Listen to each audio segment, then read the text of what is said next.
1929. Le krach boursier de Wall Street et la crise mondiale qui s'ensuit frappent tous les États du monde. Bien que la France ne soit pas touchée sur le coup, les conséquences de ce déséquilibre adviendront plus tard et s'étaleront dans le temps. En effet, la République sera touchée plus longuement en comparaison aux autres pays. En parallèle, la Troisième République est fondée sur le rejet des idées de la Commune de Paris et des idéaux révolutionnaires. Ce qui fait qu'en règle générale, un ouvrier classique avait du mal à s'intégrer au système républicain. C'est autour de ces deux perspectives, la crise de 1929 et la mauvaise intégration républicaine de la classe ouvrière, que le Front populaire se constitue. Comme dit précédemment, la France est frappée plus tardivement par la crise. À partir de 1931, les exportations et la production chutent, tandis que le chômage, auparavant relativement stable, explose. En 1935, le nombre de chômeurs passe la barre des 400 000. On tente de contrer ce phénomène par des politiques économiques déflationnistes. Pour le dire simplement, on réduit les dépenses publiques et on augmente les impôts pour réduire l'inflation. Toutefois, les effets sont extrêmement négatifs d'un point de vue social. Les salaires baissent, les ouvriers subissent, le pouvoir d'achat diminue et le mécontentement monte. La crise économique devient politique. C'est la République elle-même qui est remise en question, et des ligues d'extrême droite se constituent, désignant les responsables du vacarme ambiant. L'antiparlementarisme, l'antisémitisme et l'anticommunisme sont monnaie courante, la presse ne faisant qu'amplifier la radicalisation politique de la société.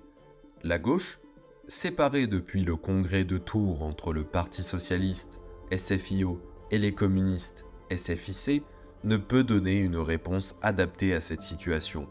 Le 6 février 1934, l'extrême droite rassemblée sur la place de la Concorde tente de déstabiliser la République, ce qui est perçu par de nombreuses personnes, notamment la presse socialiste, comme une tentative de coup d'État. Une contre-manifestation est organisée par les socialistes et les communistes 6 jours plus tard afin de lutter en faveur de la République et des idéaux de la Révolution. À la suite de cette première coopération, l'union de la gauche se concrétise. Maurice Thorez, directeur général du Parti communiste, décide d'abandonner le fait de ne jamais s'unir avec les socialistes. Toutefois, il est à noter que la grande majorité des partis communistes européens sont sous l'influence directe de l'URSS. Par conséquent, cette décision ne vient pas vraiment que de la SFIC, mais de Staline. C'est d'ailleurs l'une des principales critiques adressées aux communistes français de l'époque. En 1935, le Front populaire se constitue.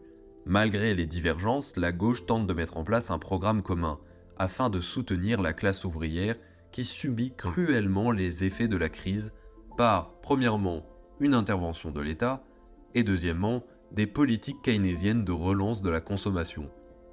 Le pain, la paix, la liberté. Telle est la devise de cette union.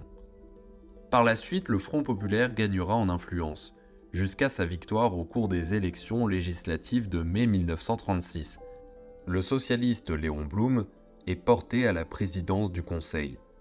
Un engouement général gagne la France autour de cette victoire, et les grèves se multiplient, aussi bien dans les grandes que les petites entreprises, aussi bien dans l'agriculture que l'industrie. La figure de l'ouvrier gagne une place centrale. À la suite d'une concertation du gouvernement Blum entre les syndicats, les ouvriers et le patronat, les accords de Matignon sont signés, les salaires sont augmentés de 7 à 15%, et le droit syndical et de grève sont reconnus. Le gouvernement Blum adopte une série de lois sociales, telles que les 2 semaines de congés payés annuels et la semaine de 40 heures au lieu de 48, sans réduction des salaires. Par ailleurs, afin de relancer l'appareil économique, plusieurs mesures sont adoptées.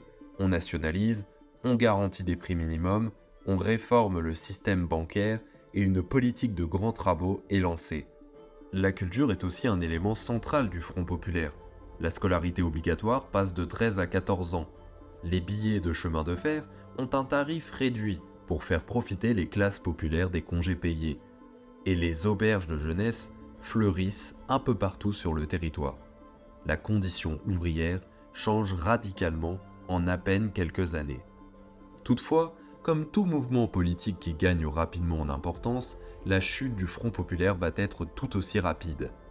Les mesures permettent certes de réduire un tant soit peu le mécontentement social, mais les difficultés économiques persistent. Le déficit public se creuse et l'inflation augmente, ce qui nuit gravement aux augmentations salariales. En effet, à quoi bon augmenter les salaires si les prix augmentent tout autant ? La décision de suspendre la prise de mesures par le gouvernement Blum entraîne un mécontentement des communistes et l'extrême droite profite de cet affaiblissement global pour frapper, entraînant même le suicide d'un ministre, accusé à tort d'avoir déserté durant la Première Guerre mondiale. Par ailleurs, vous connaissez très certainement le contexte géopolitique de l'époque. Années 30, l'autoritarisme et le totalitarisme se développent. Le NSDAP gagne en importance et la guerre civile espagnole pousse Blum à ne pas soutenir seuls les républicains face aux nationalistes à cause du désistement de la Grande-Bretagne. Cette décision, bien que totalement logique, car à quoi bon faire cavalier seul et si plus est s'attirer les défaveurs de certains alliés, est idéologiquement mal acceptée. On laisse le fascisme triompher sur la démocratie, et c'est inacceptable pour une grande partie de la gauche. Dans ce contexte, Blum démissionne en 1938, après 2 années au pouvoir. Malgré son faible temps passé au gouvernement, le Front populaire aura une importance capitale sur la politique française, faisant écho encore aujourd'hui à des mutations durables en faveur de la condition ouvrière.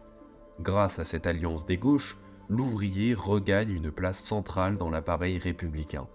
La formation d'un nouveau Front populaire en 2024, face à la montée de l'extrême droite, n'est pas sans rappeler cette période de mutation profonde.